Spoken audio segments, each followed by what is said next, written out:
Topic है chapter 2 आर्थिक समस्या। तो आज आर्थिक समस्या को समझते हैं। इकोनॉमिक्स की ये सबसे बड़ी समस्या, तो ये समस्या भी जड़ है इकोनॉमिक्स का, मनुष्य की आवश्यकता का। यहीं से इकोनॉमिक्स शुरू होता है और हमारी जरूरत बनती है इकोनॉमिक्स पढ़ना।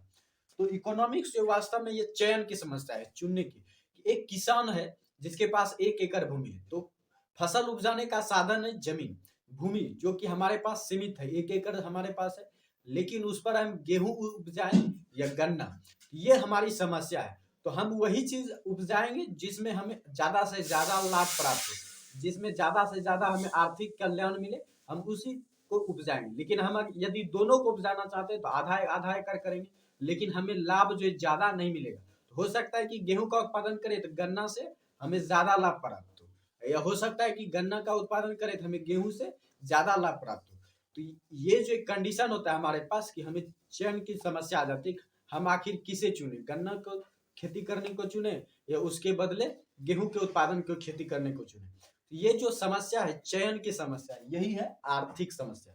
चयन की समस्या ही जो है आर्थिक समस्या। ये तो शॉर्ट फॉर्म हो गया आर्थिक समस्या का।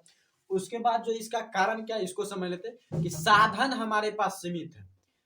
किसी भी चीज के उत्पादन का जो साधन हमारे पास सीमित है, लेकिन जरूरत असीमित है। जरूरत का कोई अंत नहीं है। आज जो है इस चीज की जरूरत थी तो अगले क्षण दूसरी चीज की जरूरत पड़ जाती है। जरूरत कभी खत्म नहीं होती, इसलिए जरूरत अनिश्चित है और साधन निश्चित है, साधन सीमित है। इसलिए जो कारण हमारे पास बन जाता है कि हम उसी अनिश्चित आवश्यकता को जो है निश्चित साधन से पूर्ति कर लें।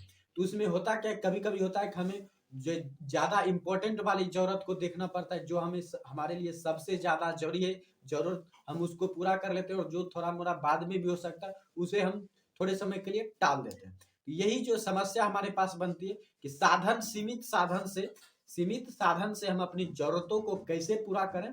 यही जो वैकल्पिक प्रयोग उत्पन्न हो जाता है, वैकल्पिक प्रयोग हमारे पास यानी विकल्प उत्पन्न हो जाते हैं कि ए का ऑप्शन चुने या बी का ऑप्शन चुने या सी का ऑप्शन चुने। ये वैकल्पिक प्रयोग उत्पन्न हो जाता है सीमित साधन और असीमित आवश्यकता के कारण। तो यही वैकल्पिक प्रयोग की समस्या जो है आर्थिक समस्या कहलाती है। तो आप इसकी जो इसका परिभाषा आप आसानी से बना सकते हैं। अर्थव्यवस्था की वैसी समस्या जिसमें सीमित साधन से असीमित आवश्यकता का वैकल्पिक प्रयोग उत्पन्न हो जाता है, और हम उसमें जो उलझन में पड़ जाते हैं कि हम किस चीज को चुने जिससे कि हमें ज्यादा से ज्यादा आर्थिक कल्याण प्राप्त हो, लाभ प्राप्त हो। वो अर्थव्यवस्था की वही समस्या आर्थिक समस्या कहलाती है। तो आप समस्या को समझ जाएंगे तो परिभाषा आप आसानी से बना लेंगे। तो पहले समस्या को आप समझ लीजिए। तो वीडियो को पॉज करके आप बार बार देखिए, एक बार मैंने समझी दोबारा देखिए, लेकिन समझिए।